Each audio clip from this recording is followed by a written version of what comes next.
The KXAN News Podcast is sponsored by Shelf Genie. In-depth, investigative. This is KXAN News Today. Protests at the Capitol overnight over a controversial bill that would affect transgender children. Good morning, I'm Tom Miller. Good morning, I'm Sally Hernandez. The bill would prohibit physicians from providing gender transition surgery, hormone therapy, or puberty blockers to Texans under 18 years old. It would also exempt that care from coverage under state health insurance plans. House Committee on Public Health hearing ended just after midnight. Some of the people signing up to testify tell us they did not get to speak because the hearing wrapped up. There were hundreds of people signed up. We have some viewer video from inside the Capitol this morning. You can see people chanting in the Capitol. Shortly after, they moved to what is known as a die-in, all lying on the floor. One person we talked to said this was to show many transgender lives could be lost if the bill were to become law. One woman who testified last night says she's fighting for her daughter's rights. She just wants to live her best life, use the bathroom in privacy, and be offered the same medical rights as every other human. Advocates for the bill also testified they say they are protecting children. First warning weather with meteorologist Kristen Curry. We begin with a look at clouds and radar. We've got a couple pockets of light rain, watching for a few isolated storms too. This is all east of I-35. Very few and far between, but we'll keep an eye on this 10% chance of rain we've got this morning. I'm really not expecting heavy rain, but we'll take any sort of moisture we can get. Live look outside from our Palms car wash camera there in Northwest Austin. Good morning to you guys. Good morning to everyone listening in on the podcast. You're walking out to 60s this morning, 65 up in North Austin. Same thing downtown, 66 in Bastrop. We've got upper 50s to low 60s out in the hill country. So you could probably go without a jacket in most areas, and we're going to have no problems warming up today to the 70s, but that's it. So I want to emphasize the fact that it's still going to be comfortable. I mean, our temperatures are getting back into the 70s. We're just not going to touch the 80s like what we had yesterday. So a little cooler today, and that 10% chance of rain, that's just going to be for this morning. So the cooler temperatures will take us through today and tomorrow, but relatively cooler, not cold. We're going to be watching the winds very closely. Believe it or not, there's a cold front sneaking through this morning, and it's going to leave us real windy for the rest of the day. Our next cold front following today's will come on Friday and then has slightly better rain chance tied to it. So I'll fill you in on those details. We'll talk about when, where, and how much rain we could see over the next 6 to 7 days coming up in your first warning forecast. New video released overnight showing the moment a shooter entered a private elementary school in Nashville with an assault-style rifle, then killing 3 students and 3 more adults. And we do want to warn you here, this may be difficult to watch. Absolutely. Police say that the shooter was a former student familiar with the school's layout.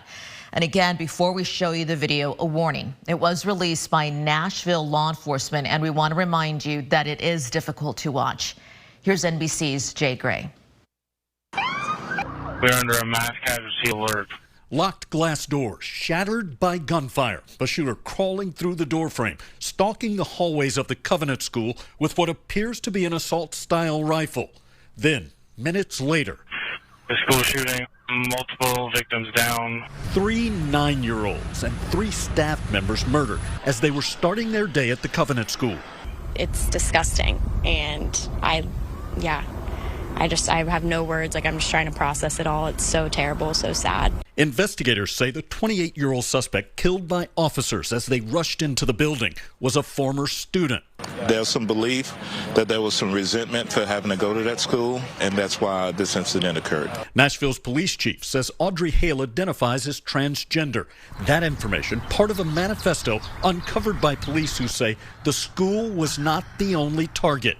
There was going to be shootings at multiple locations, and the school was one of them. There was actually a map of the school detailing surveillance, entry points. Now, this stunned, scared, grieving community searches for a map of how to move forward. I mean, there's not much you can do as a teenager, and I mean, just someone just so small in this world, but I mean, I can pray and I can bring flowers and I can extend a hand of comfort. Comfort that is so desperately needed here right now. Jay Gray, NBC News, Nashville. Digging deeper into the FBI data, and 90% of mass shootings are carried out by men from 2000 to 2017. 9 of the 250 shooting incidents were women. At least 6 people are badly sick after carbon monoxide exposure in a North Texas home. Fort Worth police got a call from a child who said her mom was acting differently. When first responders opened the door, the child collapsed. First responders entering that home and found several others collapsed inside as well. 5 children and an adult are now in the hospital. The emergency responders went in without their protective gear to save those inside. They later received oxygen and also went to the hospital. Investigators are still looking into how this happened. Coming up, why the largest school district in our area may slow down the search for its next superintendent. And how the women that kept American tanks rolling and bombers flying in World War II are still being honored 80 years later. Good morning. A live look outside from our Palms car wash camera in Northwest Austin. And you will notice it feels a little bit cooler out there to kick off your Tuesday morning. Thanks for being with us here on KXAN News today. Want to tell you the largest school district in our area may slow down its search for the next superintendent. Yeah, this is different. Austin ISD school board members announcing that they would hold a special meeting Thursday to talk and possibly vote on the move. They will also consider extending an agreement with interim superintendent Matias Segura through June of 2024.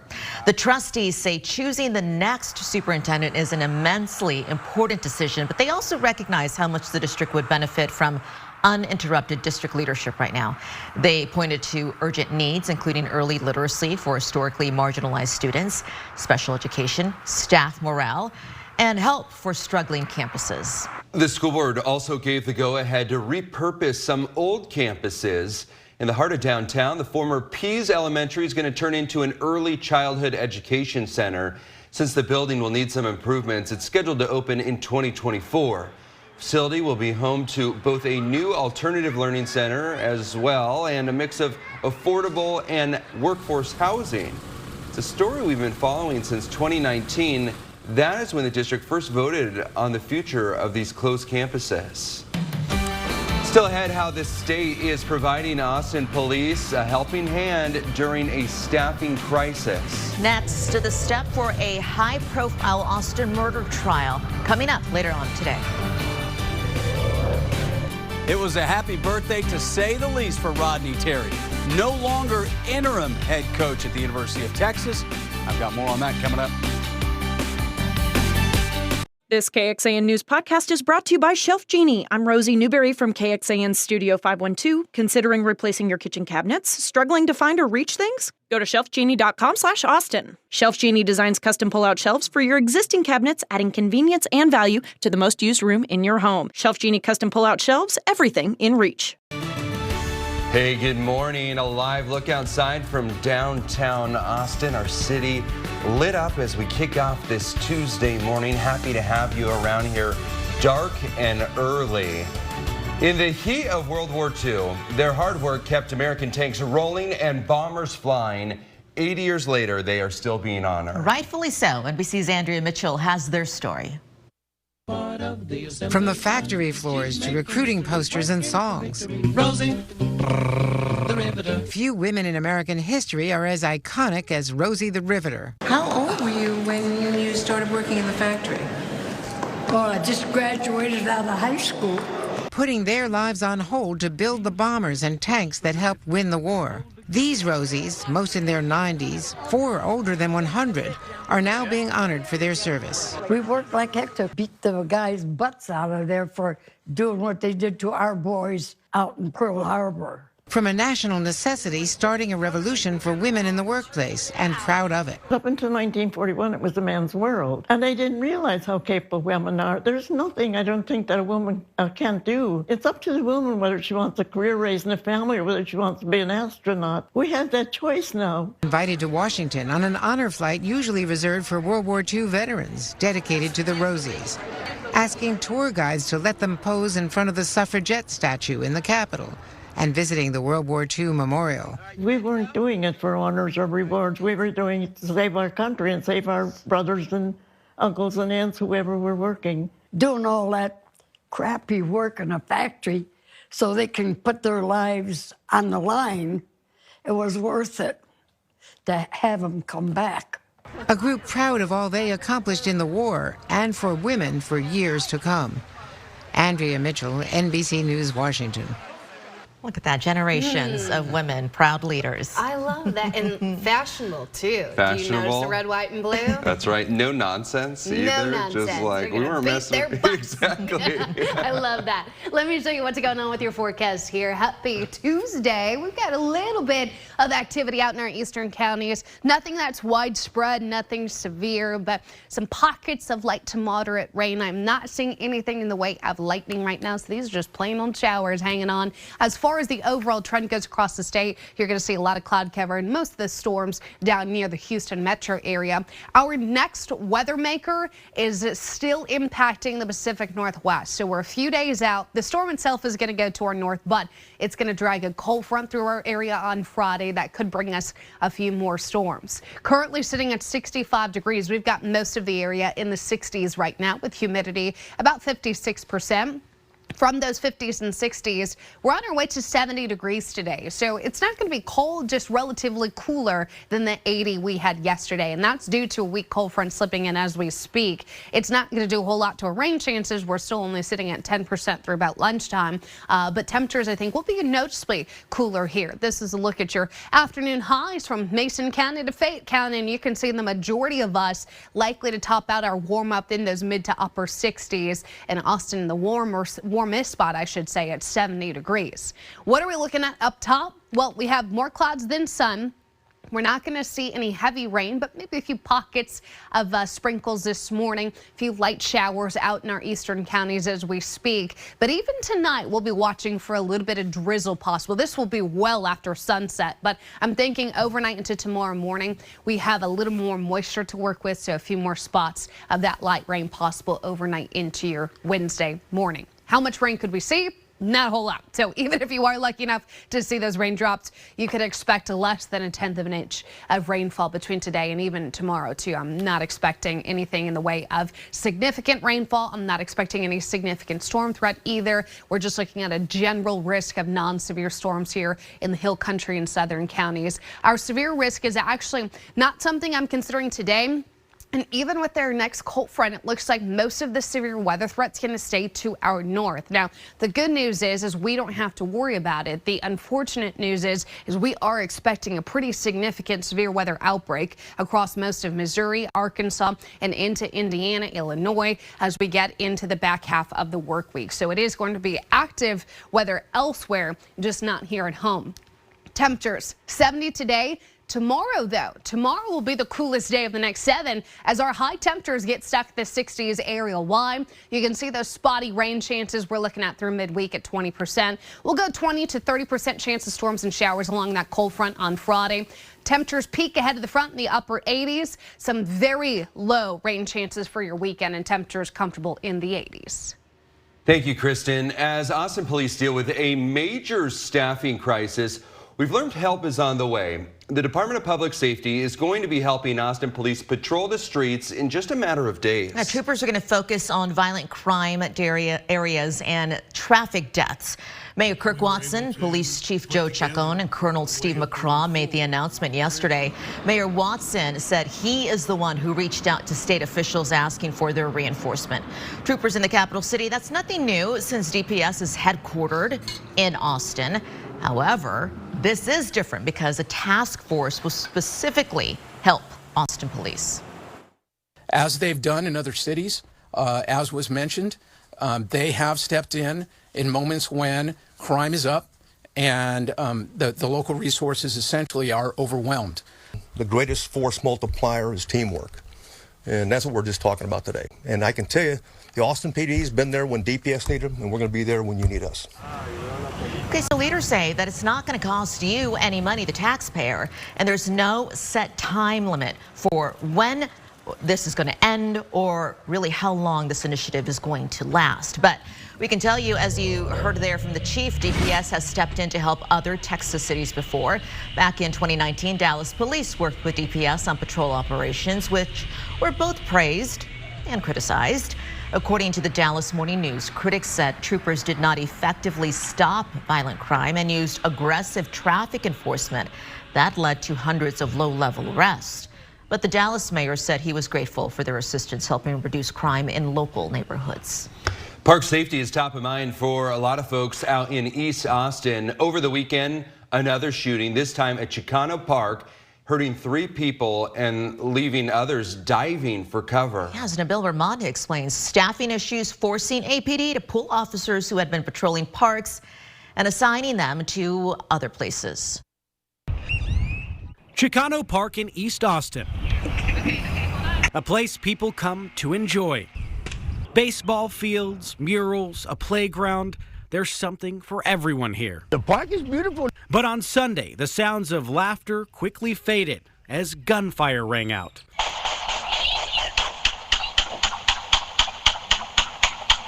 This audio recording painting a picture of how many rounds were fired, sparking panic.